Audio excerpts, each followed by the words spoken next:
Nung unang-una po na-diagnose siya ng June 2020. Nakailang ospital po kami na pinagdalan sa kanya na hindi po matrace kung ano po yung sakit niya, kung bakit siya suka ng suka. Dito po sa NCH, pinagdasal ko po na sana ma-admit po kami dito. Dito po nasalinan po siya ng dugo, ng platelet.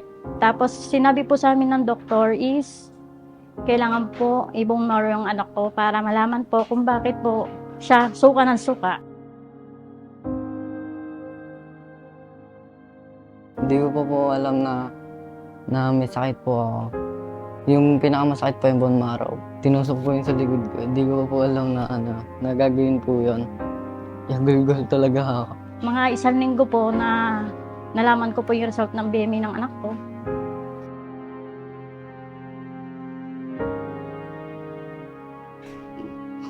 Gumuho po yung sensitive ko. Sabi ko, bakit? Sabi ko, bakit kailan sakit ng anak ko? Pero hindi ko pa po talaga alam na may ganyan siyang sakit kasi hindi ko po alam na may lahi. Meron po sa side ng tatay ko na may ganun sakit. Kasi parent din ako eh. Ang sakit sa magulang. Andun yung magde-deny ka na walang sakit yung anak ko, pero yun ang katotohanan. Ano po, lakas lang po ng loob.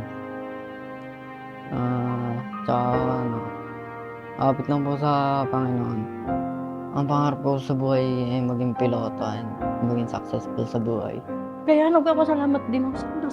Lahat po ng hiling ko sa kanya, ginawa niya po eh. Kumbaga parang blessing na po talaga. Hindi man ako masyadong halatang nagmamahal, pero ang sakit kasi kung minsan hinahide ko yung feelings ko na umiyak kasi di ba hanggat maaari sa aming medical, sa profession namin, bawal kaming umiyak mismo sa harap ng pasyente namin. Parang nakakulong ka lang eh. Na kailangan mong ipilit lumabas sa kulungan eh.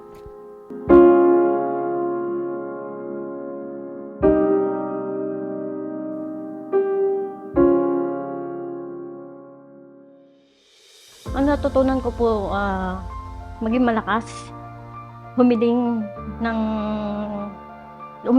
sa may kapal, na huwag kami pabayaan. Kirby, ngayon is okay na, sana pagpatuloy natin to. Hanggat lalaban lang tayo ng lalaban, anak. Kagaya ko, naging kagaya niyo rin ako. And kapit lang kayo sa Panginoon. Tapos, huwag kayong titigil.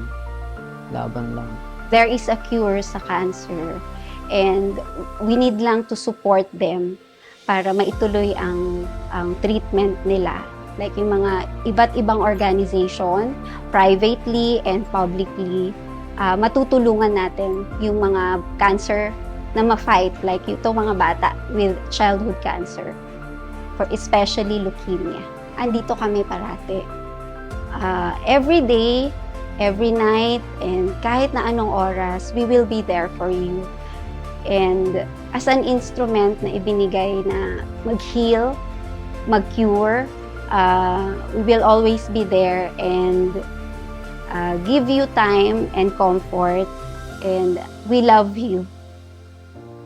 Ang purpose ng pag-ring ng bell at ang connect nito sa organisasyon namin sa Embrace Project is malaking bagay kasi syempre kami sa Embrace Project gusto namin meron tayong inclusivity doon sa mga bata na may mga chronic illnesses.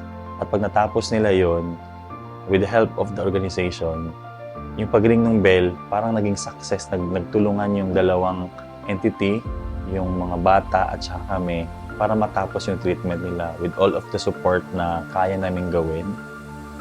People can get involved dito sa Embrace Project through volunteerism. So, ini-encourage namin talaga na mag-volunteer kung may mga time tayo. Alam naman natin na lahat tayo may ginagawa, may business, may trabaho, Pero maganda kasi yung feeling na nakakatulong tayo without asking anything in return. So, sabi nga ni diba, ng isang philosopher, diba, na there is nothing stronger than the heart of a volunteer, sabi ni Dr. Doolittle. So, ayun, kung gusto nyo, you can approach us and contact us through our social media pages, Embrace Project.